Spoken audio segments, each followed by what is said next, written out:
Сәлем достар, бүгін алма қосылған бәліш дайындап көрсететін боламын. Өте жұп-жұмсақ болып шығады, және де дәмі де өте керемет болып шығады. Міндетті түрде соңына дейін қараңыздар.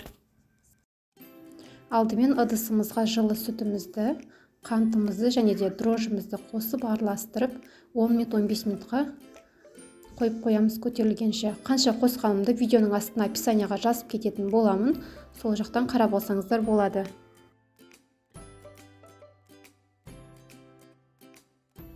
Ұнымызға тұзымызды, ванилинді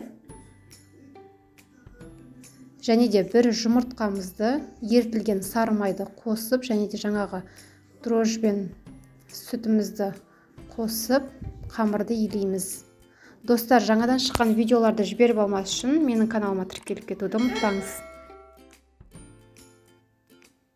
Қамырымызды осылай жақсылап билеп алғаннан кейін бетіне салафанды жауып, бөлме температурасында көтерілгенше қалдырамыз.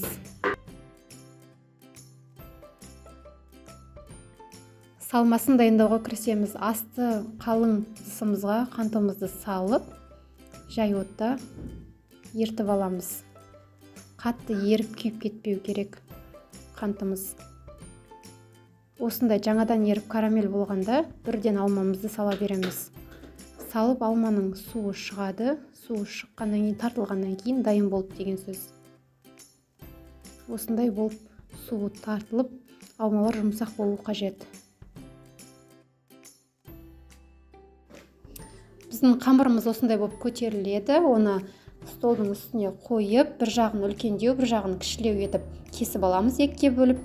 Үлкендеу жағын астына жайып салатын боламыз. Мен 26 диаметр қылып жайып алдым пирогымды.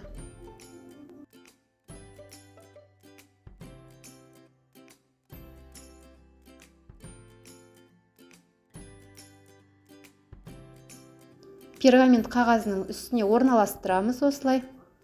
Одан кейін салмамызды салып, тегістеп шығамыз.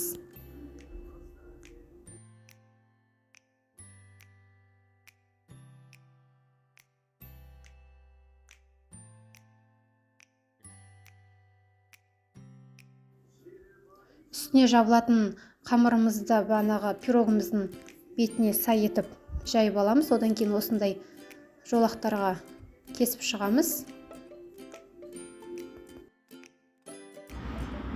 Қамырымызды осылай бір шетінен алып, кезектестіре отырып, осылай соңына дейін орап шығамыз.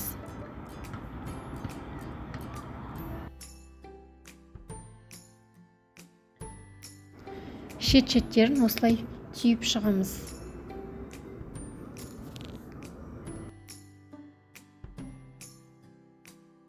Пирогымыздың бетіне бір жұмыртқаның сарысы мен бір ас қасық қантты араластырып жағып аламыз. 170 градус қызып тұрған пеште 15 минут 20 минут шамасында пісіріп аламыз. Ыстық пештен шыққаннан кейін бірден бетіне сүйреп жағамыз. Міндетті түрде жасап көруге кеңес беремін. Менің рецептіме жасап жатсаңыз, видеоның астына комментарий қалдыруды ұмытпаңыз.